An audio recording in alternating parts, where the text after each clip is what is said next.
राजा नृग की कथा आई है, जो गिरगिट जोनी में पड़े हुए हैं। एक बहुत बड़ा गिरगिट एक कुएं में पड़ा हुआ है, जिसका शरीर स्वर्ण का है।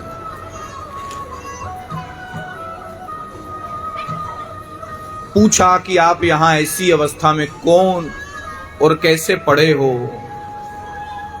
राजा नृग ने कहा कि मैं पूर्व जन्म में नृग नाम का राजा था,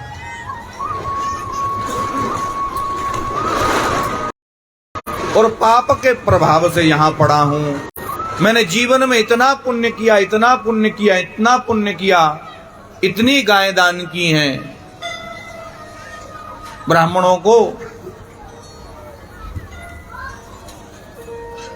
कि शायद ही इतनी पृथ्वी के ऊपर कण विद्यमान हो जितनी मैंने गायें दान की। तो कहे गायें दान के प्रभाव से तो आपको बड़ा एक पुण्यात्मा के रूप में होना चाहिए था। आप यहां क्यों पड़े हैं ऐसी निकृष्ट जोनी में गिरगिट बन के? नृग कहते हैं कि छोटा सा मेरे से पाप भी हुआ है। कहे क्या पाप हुआ है? कहे कि मैं ब्राह्मणों को गायें दान करता था। एक ब्राह्मण को मैंने गायें दान की, वो गायें वहां से खुलने के बाद स्वभाव से पुनः मेरी गौशाला में, मेरे गोष्ठ में आ गई, मेरी पशुशाला में आ जाती है। फिर कोई दूसरा ब्राह्मण आया, उस ब्राह्मण को मैंने वो गायें, मुझे ज्ञान नहीं था, मैंने वही गायें दान कर दी। जब ब्राह्मण गायें लेके जा रहा था तो जिस ब्राह्मण की गायें गुम हुई थी, दोनों की आपस में भेंट हो गई। वो कहा तुमने मेरी गायें चुराई है? वो कहता नहीं, ये गायें मुझे राजा ने दी है। निर्णय नहीं हो पाया। राजा के पास आए। राजा ने उस ब्राह्मण देवता को कहा कि आपको मैं नई गायें दे देता हूं, जैसी गायें, जो गायें आपको चाहिए, जितनी गायें चाहिए आप ले जाइए, कोई दिक्कत नहीं। ये गलती से हुआ है भगवान, मैं क्षमा प्रार्थी हूं। दान दी हुई वस्तु को दूसरी बार दान नहीं दिया जा सकता है, क्षमा करिएगा, ये गलती से हुआ है। दोनों ब्राह्मण,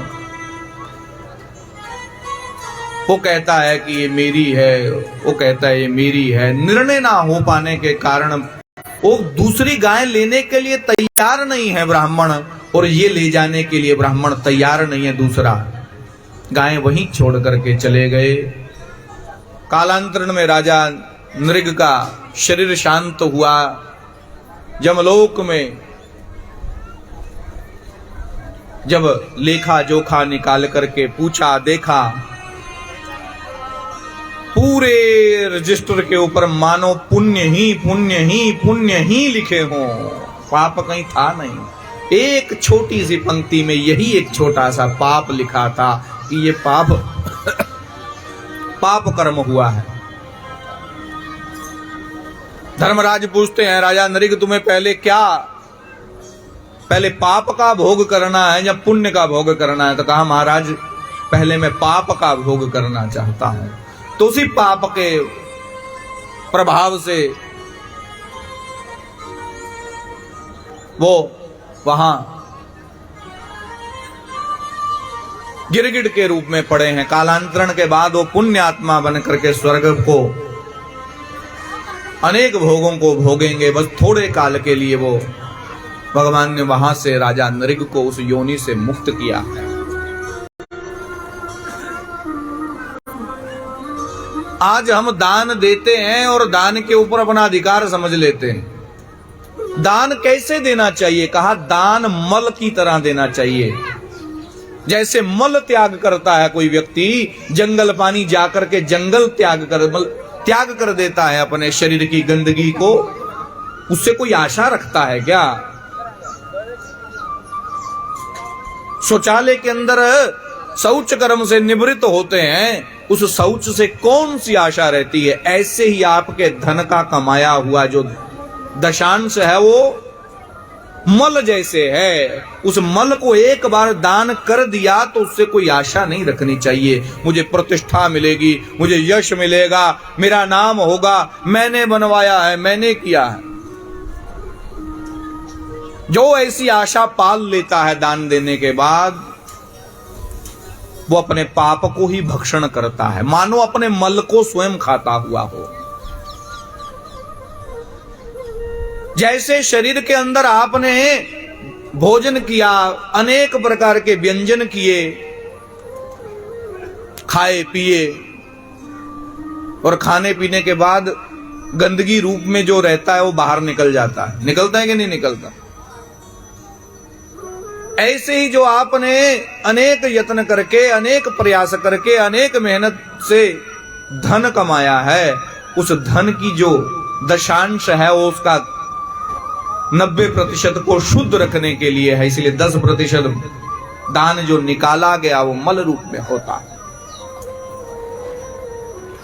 जैसे मल निकलने पर शरीर को शुद्ध कर देता है, ऐसे ही उस 100% में से 10% दान जब निकल जाता है तो 90% शुद्ध हो जाता है। और अगर थोड़ा सा भी जोड़ के रखा अपने साथ उसको, तो कहीं ना कहीं तो गंदगी बदबू करेगा ही। महाभारत में कथा आती है,